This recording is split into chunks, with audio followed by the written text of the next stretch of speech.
Inquiry training model. और अगर आप मेरे चैनल पे से पहली बार आए हैं तो सब्सक्राइब जरूर कर लीजिएगा और नोटिफिकेशन बेल को प्रेस जरूर कर दीजिएगा, तभी आपको आने वाली वीडियो की नोटिफिकेशन मिल पाएगी। और लाइक और कमेंट जरूर कर दिया करो, आपके कमेंट्स इतना मोटिवेट करते हैं ना, आई कांट से एनीथिंग, मतलब बहुत ही मज़ा आता है आपके कमेंट्स पढ़ के। तो चलिए स्टार्ट करते हैं हमारा इंक्वायरी ट्रेनिंग मॉडल। देखिए इंक्वायरी ट्रेनिंग मॉडल होता क्या है, ठीक है, पहले हम वो समझ लेते हैं ताकि आपको उसका मीनिंग एक्सप्लेन करने में, लिखने में बहुत ईजी हो जाए। ठीक है, इंक्वायरी ट्रेनिंग मॉडल क्या होता है कि जैसे कि मैं अगर आपको एक एग्जांपल दूं एक जासूस की, राइट, जो जासूस होते हैं उनको क्या करते हैं कि कुछ इन्फॉर्मेशन दी जाती है, कुछ उनको राफेक्स या कुछ इन्फॉर्मेशन प्रोवाइड करने के बाद में पहले प्रॉब्लम बता दी जाती है कि जी हमारे घर में ये चीज़ प्रॉब्लम हुई है।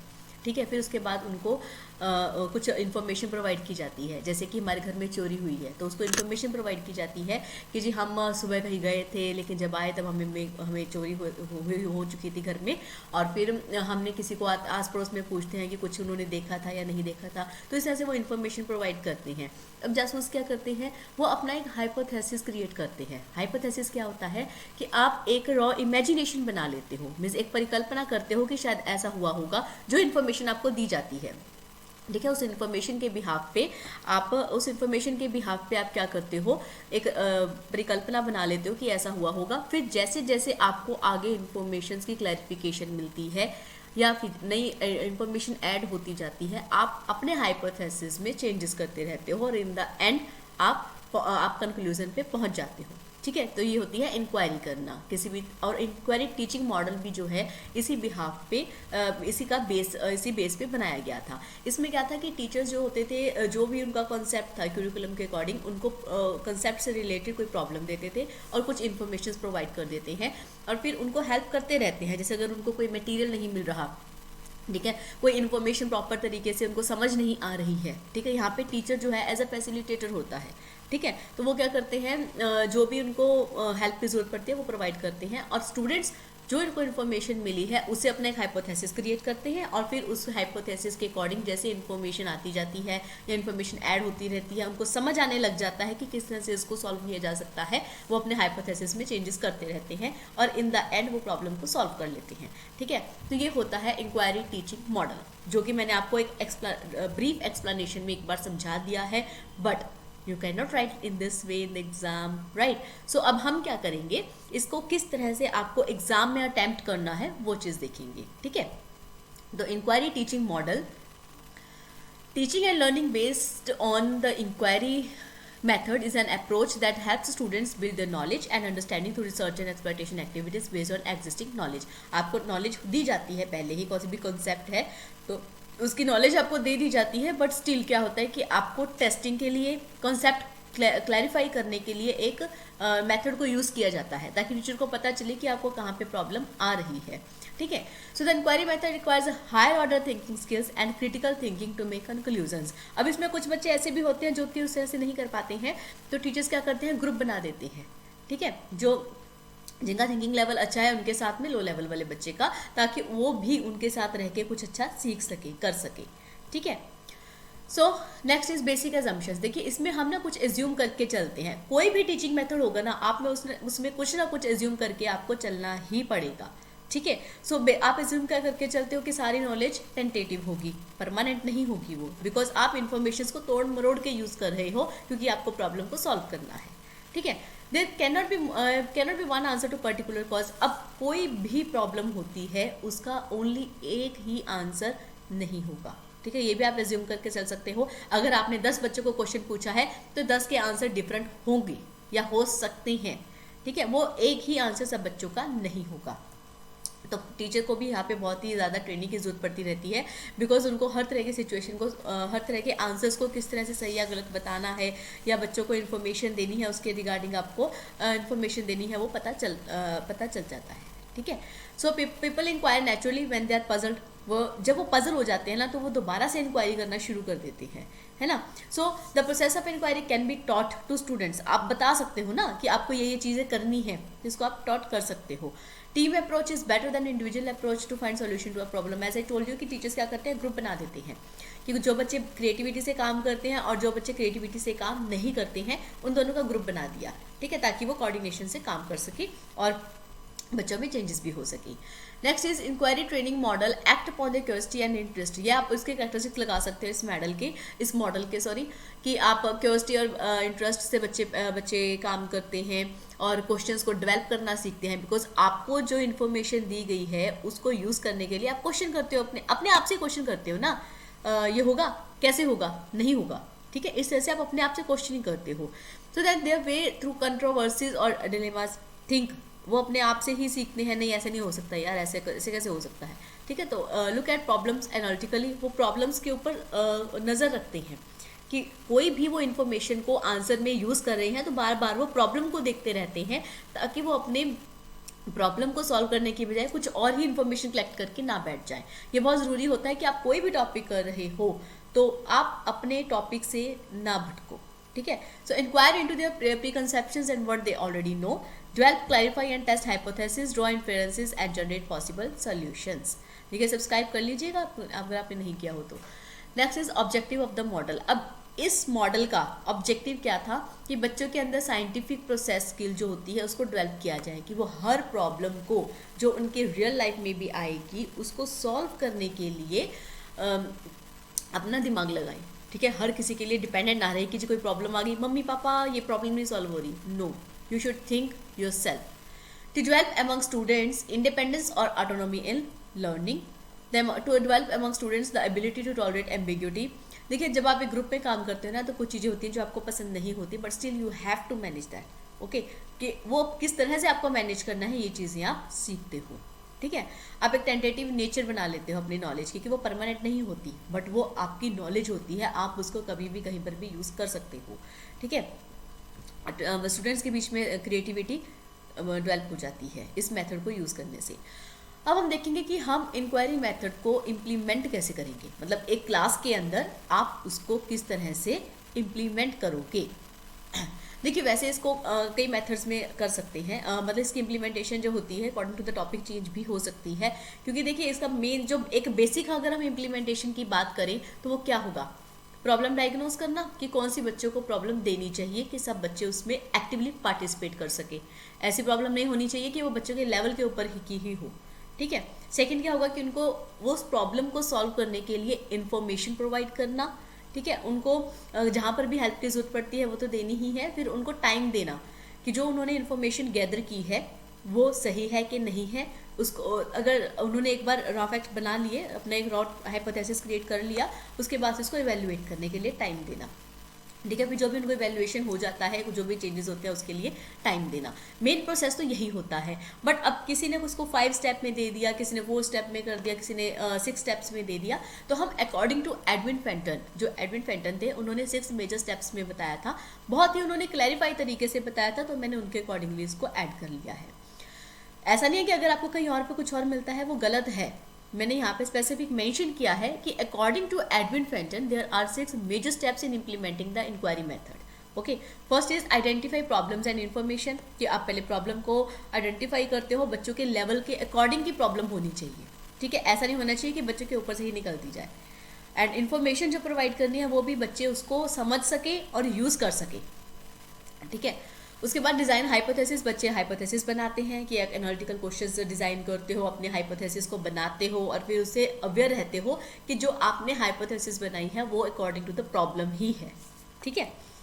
Next is identify the logic of the implications of the hypothesis to the overall title. आप लॉजिक को इम्प्लीमेंट करते हो, ठीक है। फिर आप डाटा को कलेक्ट करते हो, डिटरमाइन करते हो कि कौन सा क्या डाटा आपको चाहिए और किस सोर्सेज को आप कहाँ से आप डाटा को ले सकते हो और कहाँ से आपको ज़रूरत नहीं है, ठीक है।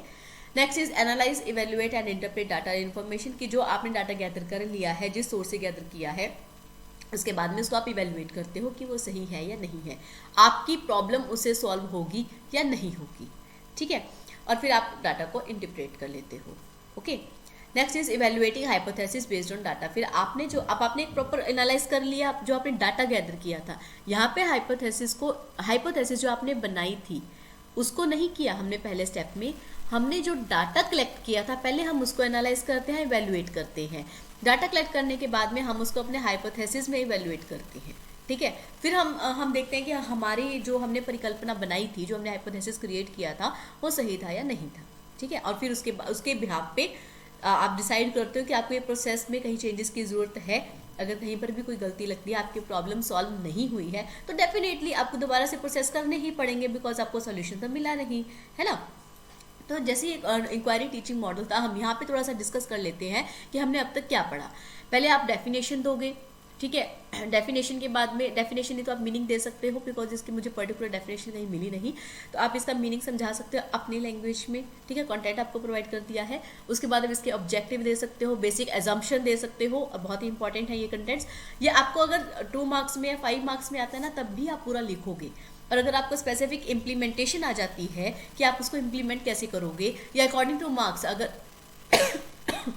8 मार्क्स में आ जाता है या 16 मार्क्स में आ जाता है, तो आप उसको पहले आप उसकी डेफिनेशन, उसका मीनिंग दोगे, एजम्पशंस दोगे, एलिमेंट्स आगे मैं करवाऊंगी अभी, और उसके बाद में आप इसका इम्प्लीमेंटेशन बताओगे विद एग्जाम्पल, ठीक है। अभी मैंने सिर्फ ये स्टेप्स बताए हैं आपको, आप इसमें एक इम्प्लीमेंटेशन की इसकी एग्जाम्पल भी दे सकते हो, कोई भी केस देकर, ठीक है, कि भाई ये हमें टीचर ने स्टूडेंट को कोई प्रॉब्लम दी है, तो उस प्रॉब्लम के रिगार्डिंग हमारे ये स्टेप्स होंगे, ठीक है। वो आप अपने जनरलाइजेशन से भी कर सकते हो, अगर आपको चाहिए हो तो मैं आपको, आप मुझे कमेंट में बता दीजिएगा, मैं आपको प्रॉपर एक एग्जांपल के साथ में भी इम्प्लीमेंटेशन ऑफ दिस मेथड बता दूंगी, ठीक है।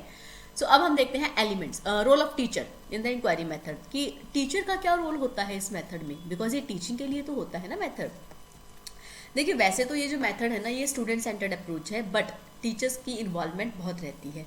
देखिए टीचर की इन्वॉल्वमेंट किस तरह से रहती है कि जो भी इंफॉर्मेशन और प्रॉब्लम को डिसाइड करना है, वो टीचर ही डिसाइड करता है according to the level of the student, ठीक है। उसके बाद क्या है, जो इन्फॉर्मेशन प्रोवाइड करनी है वो भी टीचर्स ही करते हैं।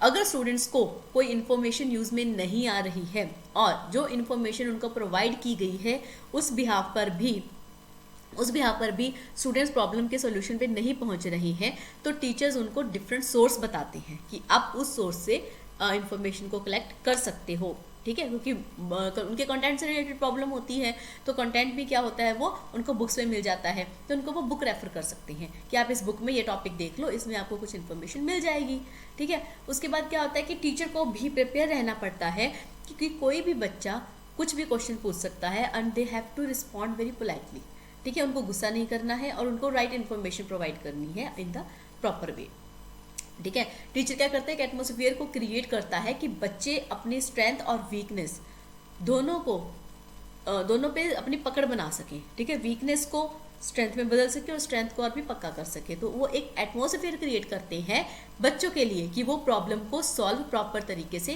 कर पाएं, ठीक है।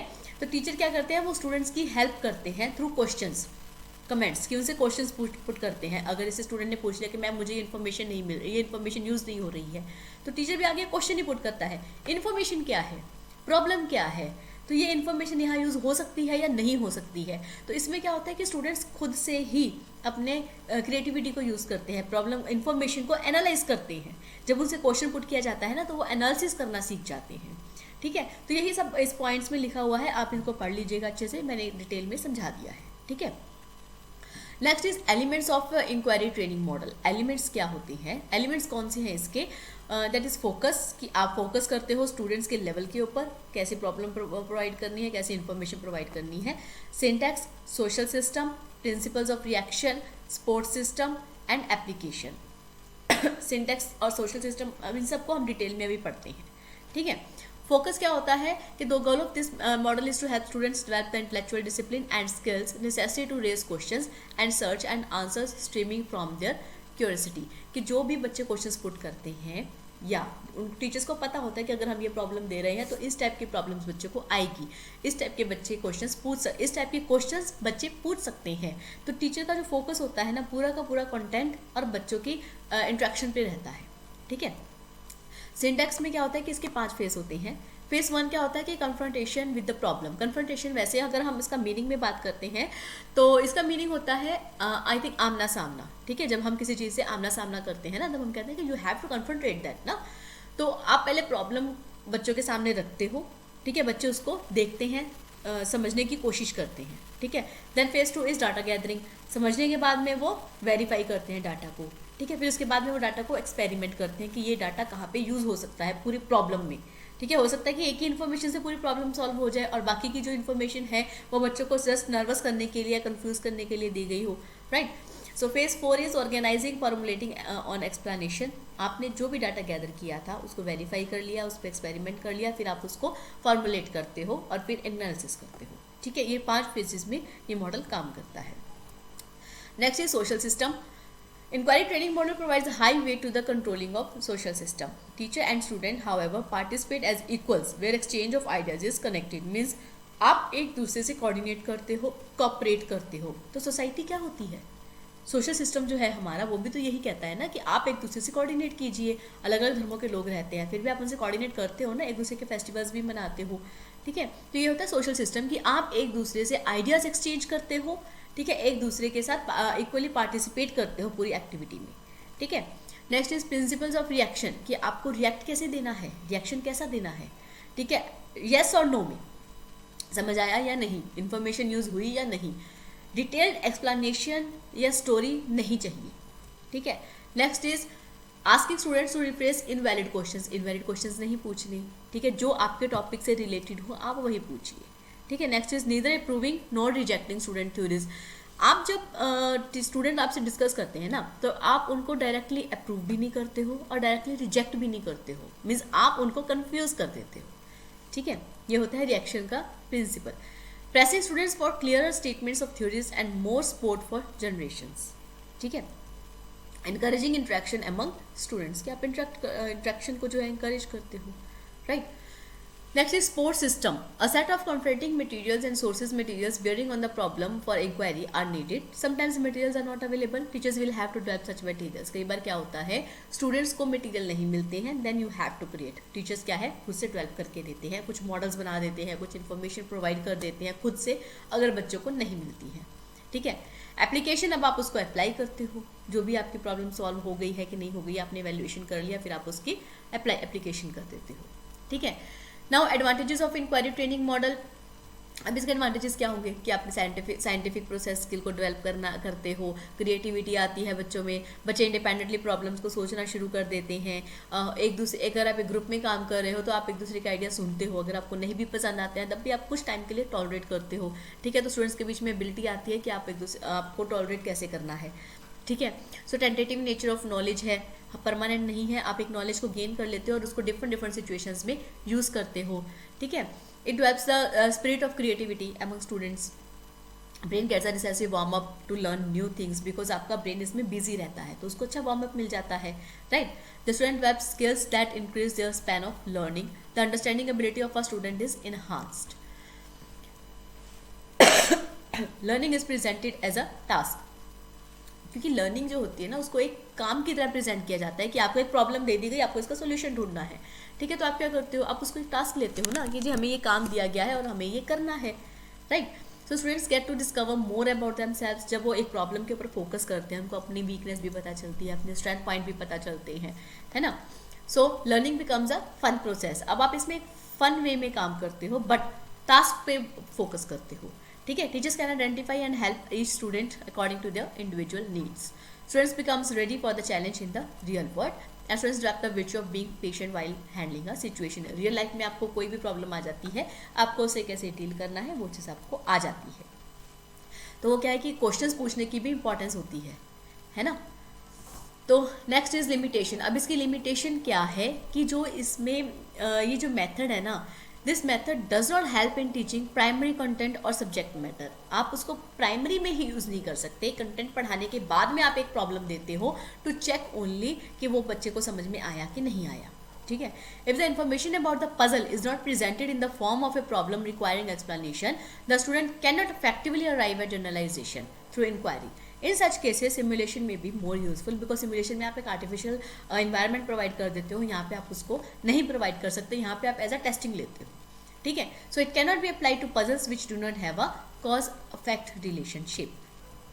सो now conclusion, we can conclude that the inquiry method emphasizes student-centered learning, where students are required to look at problems and solve them. हमने यही तो देखा ना, पूरी हमने जो भी इंक्वायरी टीचिंग मेथड देखा उसमें हमने यही तो किया कि प्रॉब्लम्स पहले देखी जाती हैं, फिर उसका सॉल्व करने के लिए इन्फॉर्मेशन को ऑर्गेनाइज किया जाता है, इवेल्युएट किया जाता है, एनालिसिस किया जाता है, right. So the importance is this method can sharpen the thinking and give students a rich and immersive learning experiences. This method can also instil learning and self study among students, because students क्या करते हैं उसमें self study करते हैं, खुद की information ढूंढना, खुद से उसको एनालाइज करना, खुद से इवेल्युएट करना, right. So the inquiry method is very suitable and can be used effectively in a social studies classroom, because social studies में क्या करते हो आप, histories होती हैं, राइट, हिस्ट्री होती है, ज्योग्राफी होती है, उसमें आप चीज़ों को एनालिसिस ही तो करते हो ना, डाटा को, जो ऑलरेडी डाटा उनके पास होता है उसी को एनालिसिस करते हो, यूज़ करते हो, ठीक है. So this was my session. I hope आपको ये पूरा मैटर समझ में आ गया होगा. बहुत इंपॉर्टेंट है, आप ध्यान से कर लीजिएगा, और सब्सक्राइब नहीं किया हो तो ज़रूर कर लीजिएगा, और नोटिफिकेशन बेल को प्रेस कर देना. लाइक और कमेंट जरूर कर दिया करो. लाइक तो आप पता नहीं क्या करते ही नहीं हो. चलो ठीक है जी, ओके.